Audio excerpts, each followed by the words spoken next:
Hello friends, welcome back to my YouTube channel. आज हम पढ़ेंगे ऑसिलेटर। बेसिक नोट्स डायरेक्ट जो क्वेश्चन पुट होते हैं आईटीआई में वो पढ़ेंगे। ऑसिलेटर, इसको हिंदी में दोलित्र भी कहते हैं। ऑसिलेटर एक ऐसा परिपथ है, ऑसिलेटर एक ऐसा परिपथ है जो उत्पन्न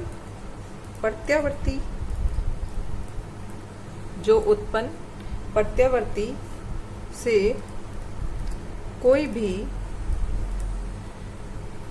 वांछित फ्रीक्वेंसी प्राप्त या उत्पन्न कर सकता है।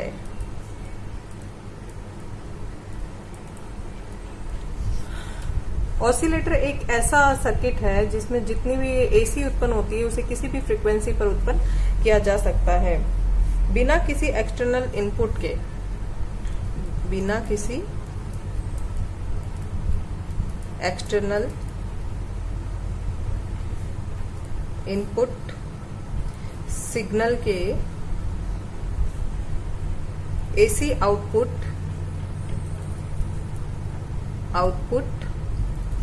सिग्नल प्राप्त कर सकता है।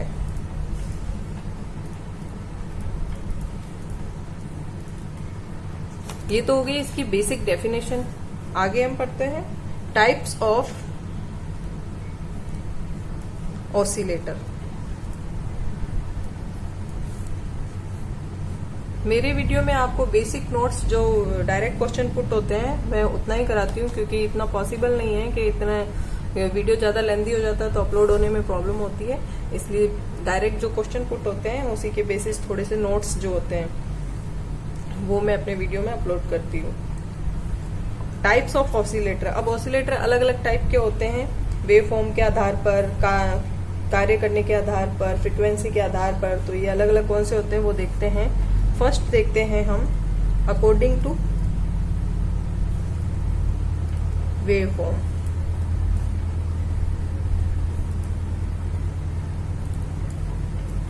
तो पहला है साइनसोडियल।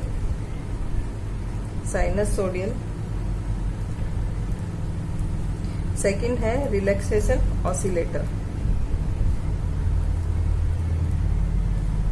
ये दो प्रकार के हैं वेव फॉर्म के आधार पर।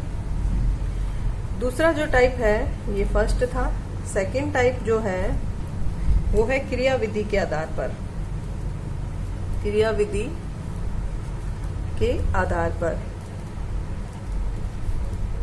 के आधार पर पहला नेगेटिव रेजिस्टेंस फीडबैक और सेकंड है फीडबैक। ये दो तरह से कार्य करने के आधार पर बांटे गए हैं। फिर थर्ड है फ्रीक्वेंसी के आधार पर।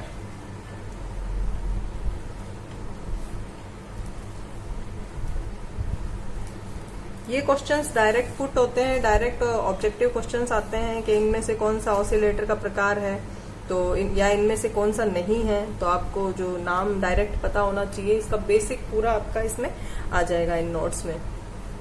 फ्रीक्वेंसी के आधार पर देखते हैं। फर्स्ट ऑडियो फ्रीक्वेंसी,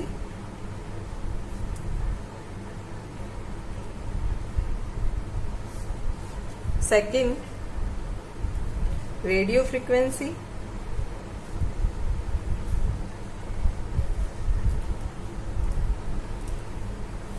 थर्ड है बहुत उच्च फ्रीक्वेंसी,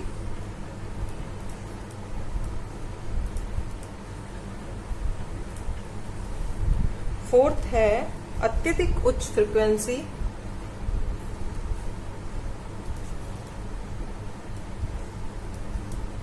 ये इनके बारे में आपको या तो इनकी फ्रीक्वेंसी का कितनी किलो हर्ट्ज या मेगा हर्ट्ज जितनी फ्रीक्वेंसी होती है पूछ लिया जाता है कि भाई ये कौन सी फ्रीक्वेंसी, ऑडियो है, रेडियो है, बहुत ऊंचा है, अत्यधिक है, या फिर ये पूछ लिया जाता है कि ऑडियो फ्रीक्वेंसी कितने हर्ट्ज तक होती है या रेडियो फ्रीक्वेंसी कितने हर्ट्ज तक होती है। तो यहाँ ऑडियो फ्रीक्वेंसी है जो है अप टू 20 किलो हर्ट्ज, ये वैल्यू आपको फिक्स याद रखनी है। रेडियो फ्रीक्वेंसी 20 किलो हर्ट्ज से 30 मेगा हर्ट्ज तक, और बहुत उच्च जो फ्रीक्वेंसी है वो है 30 मेगा हर्ट्ज से 300 मेगा हर्ट्ज तक, और अत्यधिक उच्च फ्रीक्वेंसी जो है वो है 300 मेगा हर्ट्ज से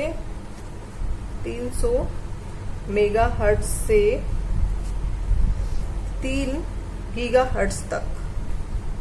और माइक्रोवेव फ्रीक्वेंसी जो सबसे ज्यादा उच्च मानी जाती है, माइक्रोवेव, 1 मिनट, 5 नंबर पर माइक्रोवेव फ्रीक्वेंसी जिसकी कैपेसिटी है 3 गीगा हर्ट्ज से ऊपर। तो ये सारे क्वेश्चन डायरेक्ट पुट होते हैं ऑब्जेक्टिव में। फिर नेक्स्ट जो प्रकार है, नेक्स्ट अगले पेज में बताती हूँ मैं आपको। नेक्स्ट जो प्रकार आता है कपलिंग के आधार पर, कपलिंग के आधार पर मतलब इनको कैसे जोड़ा जाता है। फर्स्ट है आरसी कपलिंग,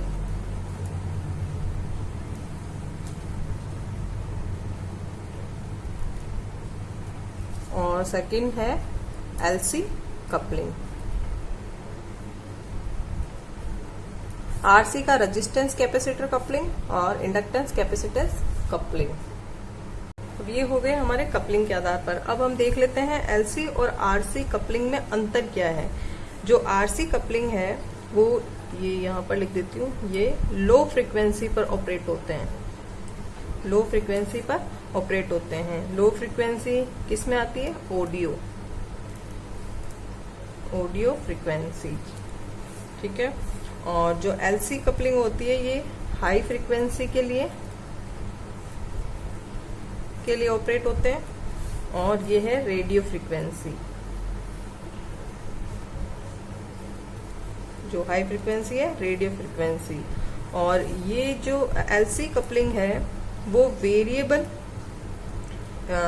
जो फ्रीक्वेंसी होती है इसमें वेरिएबल होती है,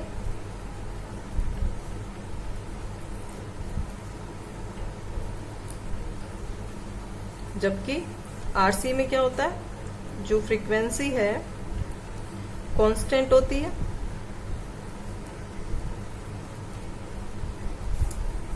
इसलिए फिक्स्ड फ्रीक्वेंसी ऑसिलेटर भी इसको कहते हैं, फिक्स्ड फ्रीक्वेंसी ऑसिलेटर भी कहते हैं।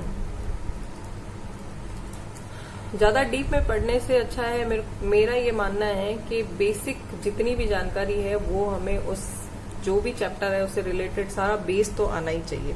तो इसलिए मैं बेसिक नोट्स आपको करवाती हूँ। अब यहाँ तक हो गया कि आरसी और एलसी में अंतर क्या है, ये हमने कपलिंग के आधार पर देख लिया। अब यहाँ पर स्टार जो ऑसिलेटर्स होते हैं, ऑसिलेटर पॉजिटिव फीडबैक पर काम करते हैं।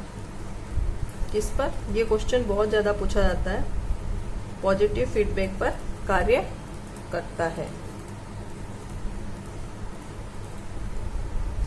ऑसिलेटर पॉजिटिव फीडबैक पर कार्य करता है, ये इसलिए जरूरी है हमें जानना, क्योंकि एक तो सबसे ज्यादा ये क्वेश्चन पूछा जाता है ऑसिलेटर किस पर, डायरेक्ट अगर पूछा जाए कि ऑसिलेटर किस फीडबैक पर काम करता है तो पॉजिटिव फीडबैक पर। तो कुछ अपवाद हैं, जो अलग अलग ऑसिलेटर्स हैं, उनमें से कुछ ऑसिलेटर ऐसे भी हैं जो नेगेटिव फीडबैक पर काम करते हैं, वो हम आगे पढ़ते हैं।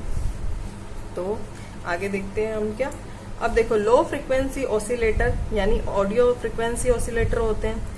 लो फ्रीक्वेंसी, ये हमने यहाँ देखा, लो फ्रीक्वेंसी ऑसिलेटर जो होते हैं वो कौन से होते हैं, ऑडियो फ्रीक्वेंसी ऑसिलेटर। और आरसी, इनमें कौन से हैं, अब इनके नाम हैं। एक तो आरसी ऑसिलेटर, और दूसरा जो है वेन ब्रिज ऑसिलेटर।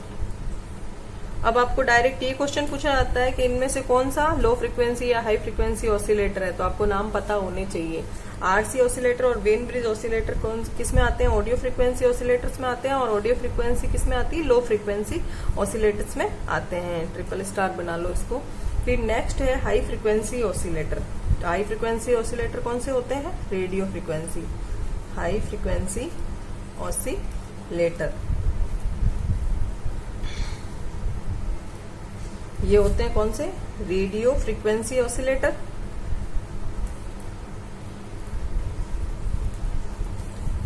अब इनमें कौन कौन से हैं? फर्स्ट हार्टले नाम है। सेकंड कॉलपिट, थर्ड है क्रिस्टल।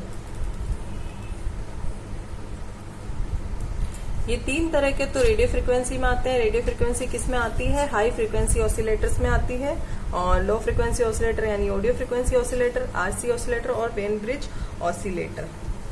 ठीक है। अब हाई फ्रीक्वेंसी में जो मेन है हमारा, जो क्रिस्टल ऑसिलेटर के बारे में देखते हैं। ये क्रिस्टल ऑसिलेटर जो है, एक तो इसकी स्टेबिलिटी जो होती है,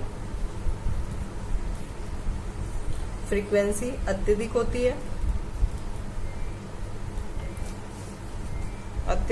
है, हाई फ्रीक्वेंसी ऑपरेशन पर काम करता है, हाई फ्रीक्वेंसी ऑपरेशंस होता है,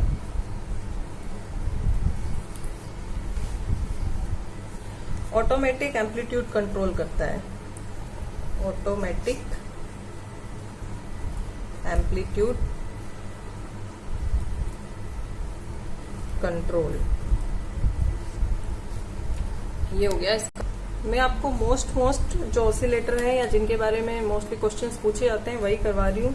अब यहाँ पर आगे स्टार्स बनाकर, यहाँ पर मैं वो कैमरा फोकस कर रहा है कि नहीं, हाँ, यहाँ पर एक वेन ब्रिज जो ऑसिलेटर है, जो आपको मैंने अभी बताया लो फ्रीक्वेंसी ऑसिलेटर है, आरसी और वेन ब्रिज। तो वेन ब्रिज के बारे में एक क्वेश्चन पूछा जाता है। मैंने अभी आपको बताया कि ऑसिलेटर जो होते हैं जो पॉजिटिव फीडबैक पर काम करते हैं, पर कुछ अपवाद होते हैं जो अभी देखते हैं।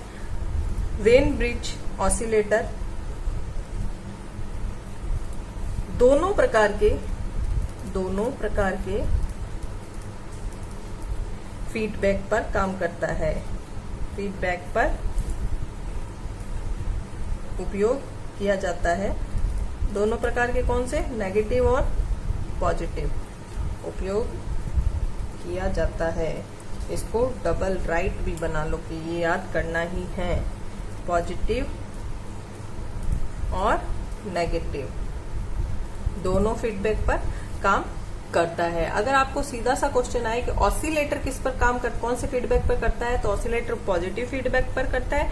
और क्वेश्चन ये पूछा जाए वेन ब्रिज ऑसिलेटर किस पर काम करता है, तो नेगेटिव और पॉजिटिव दोनों पर किया जाता है। और उल्टा भी पूछा जाता है कौन सा ऑसिलेटर है जो पॉजिटिव और नेगेटिव फीडबैक दोनों पर काम करता है, तो कौन सा है? वेन ब्रिज ऑसिलेटर दोनों पर काम करता है। अब हमारा लास्ट पॉइंट है बेसिक नोट्स के अंदर कि ये तो गए हमारे ऑसिलेटर कितने प्रकार के होते हैं, कितनी फ्रीक्वेंसी पर काम करते हैं, और इतना इस बेस, अगर ये इतना बेस भी आपको आता है ना, तो कोई भी आपको ऑब्जेक्टिव क्वेश्चन से, मतलब आईटीआई में आपको कोई नहीं रोक सकता। तो हमारा जो ऑसिलेटर होता है, एक लास्ट पॉइंट बता देती हूँ। हमारा जो ऑसिलेटर का जो सर्किट होता है, उसके मुख्य भाग, ऑसिलेटर का के मुख्य भाग कौन कौन से होते हैं? पहला भाग होता है टैंक सर्किट या ऑसिलेटिंग सर्किट भी इसको कहते हैं, ऑसिलेटिंग सर्किट। सेकंड होता है एम्पलीफायर या ट्रांजिस्टर एम्पलीफायर या ट्रांजिस्टर एम्पलीफायर। और थर्ड होता है फीडबैक। तो इन तीन चीजों पर डिपेंड होता है हमारा ऑसिलेटर। तो यहाँ तक हो गया आज का हमारा ऑसिलेटर। अगर आपको इसमें कोई प्रॉब्लम हो या कोई भी दिक्कत हो तो आप कमेंट करके मुझे पूछ सकते हैं। Thank you, bye bye.